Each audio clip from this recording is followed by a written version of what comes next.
22 భూముల వివరాల గురించి మాట్లాడేందుకు మనతో పాటు ఎర్రబెల్లి సతీష్ రావును మాట్లాడదాం, బీఆర్ఎస్ నేతను మాట్లాడదాం. చెప్పండి సతీష్ గారు, ఏంది ఎర్రబెల్లి, ఏంది 22 నిషేధ గురించి ఏం చెప్తారు? 22 నిషేధ ప్రభుత్వము ప్రజల ప్రాణ మానతోటి ధనం ఆస్తితోటి చెలగాట మారుతున్నది. 22A పెట్టడము మా అధికారులు తప్పని సాక్షాత్తు రెవెన్యూ మంత్రి గారు, ఒక తెలంగాణ రాష్ట్ర రెవెన్యూ మంత్రి గారు సారీ చెప్పడం జరిగింది. మీరు సారీ చెప్పాక దాన్ని ఇమ్మీడియట్ చేయాలి కదా, వాడిని చంపేసి సారీ చెప్తే ఎట్లా? వాడు మనిషి చచ్చిపోతున్నాడు, చచ్చిపోతా అంటే నువ్వు సారీ అని చెప్పుకొని నీ జాగ్రత్త నువ్వు పోతా అంటే ఎట్లా? ఈ సమస్య ఎందుకు వచ్చింది, ఈ సమస్యను ఏ విధంగా రెక్టిఫై అయింది, దీన్ని ఎట్లా క్లారిటీ చేయాలని మీరు ముందుగా సారీ చెప్పిన దానికి ఏ విధంగా ఎందుకు సారీ చెప్పారు, ఏ తప్పు జరిగిందో యాస్టీస్ దాన్ని మార్చాలని నేను చెప్తున్నాను. మీరే చెప్తున్నారు సారీ చెప్పింది, రాష్ట్ర ప్రభుత్వం సారీ చెప్పిందంటే స్వయాన మంత్రి, రెవెన్యూ మంత్రి కూడా సారీ చెప్పింది. ఇది అధికారుల లోపంతో జరిగింది. కానీ బీఆర్ఎస్ ఎందుకు సారీ చెప్పి మేము తప్పు ఒప్పుకున్నప్పుడు బీఆర్ఎస్ భూతత్వం పెట్టింది చూస్తున్నాయి వాళ్ళు చెప్తున్నారు. భూతత్వాలు పెట్టట్లేదు, మేము ప్రజలను మళ్ళీ MR office, RDO office, collector office, సిసిఎల్లకు తిప్పొద్దని చెప్తున్నాం. ఈరోజు చాలామంది మార్టిగేజ్ చేయాలా, లోన్లు తీసుకుంటాడు. ఇది పెద్ద మహానగరము, పిల్లలు బయటికి వెళ్ళేది ఉంటుంది, చదువుకునేది ఉంటుంది, పెళ్ళిళ్ళు ఉంటాయి. సపోజ్ ఇప్పుడు ఉన్న మనం survey number 145 Hyder Nagar village, దీంట్లో ఎన్ఆర్ఎస్ఏ 14 ఎకరాలు ఉంది.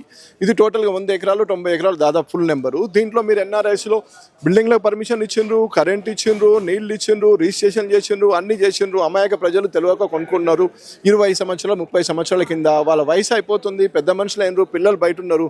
ఈ సమయంలో ఈ మానసిక శోభ వాళ్ళకి అవసరమా?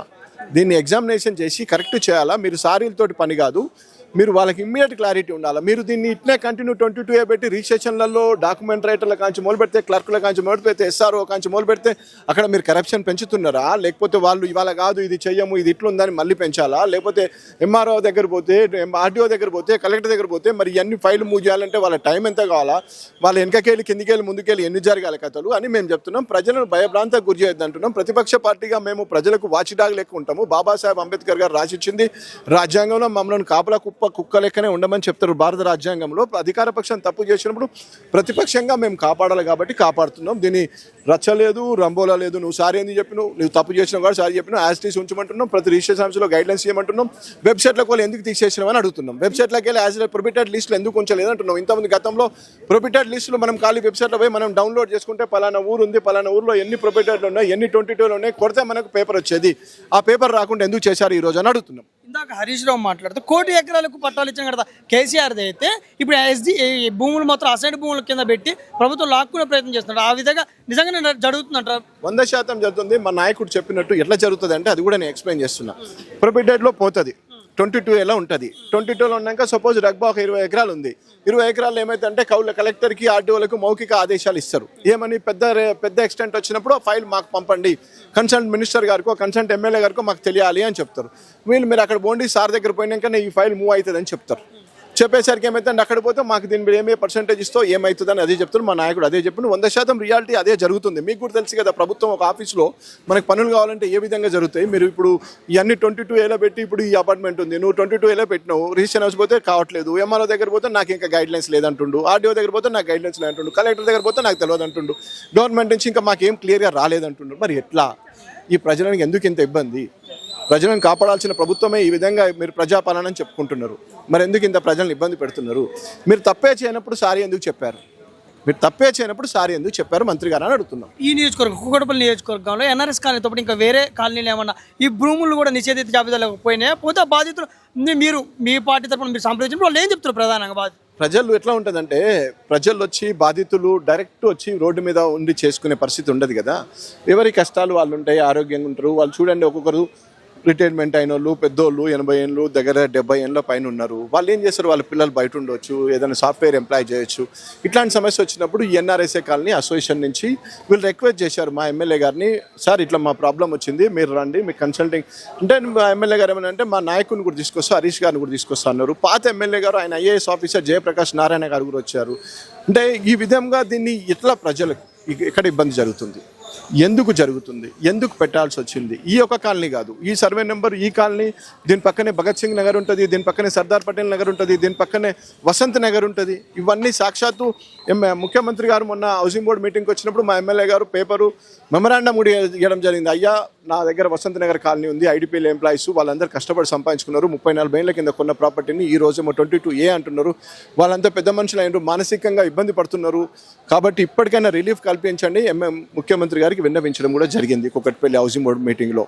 అంటే దీన్ని ఇంత విన్నవించినాక కూడా మీరు ఇమ్మీడియట్ రెటిఫై తీసుకొని ఏ విధంగా ఆ విధంగా స్టేటస్ కో ఉన్నదాన్ని రివర్సబుల్ చేసి స్టేటస్ కో మెయింటైన్ చేయాలి కదా, ప్రజలను ఇబ్బంది కలగకూడదు చేయాలని చెప్తున్నాం. ఇది ప్రజాపాలన కాదు, ప్రజాపక్షపాలన. ప్రజల్ని ఎప్పుడు వంచిస్తుంది కాబట్టి బీఆర్ఎస్ జనతా గ్యారేజ్ ఉంది, బీఆర్ఎస్ పార్టీ ఆఫీస్ ఉంది, రావాలని చెప్పడం కూడా హరీష్ రావు ఇటీవల చెప్పిండు. నిజంగా ఆ పరిస్థితి వస్తారా? జనతా గ్యారేజ్కి వస్తారా? 100% వస్తున్నారు కదా.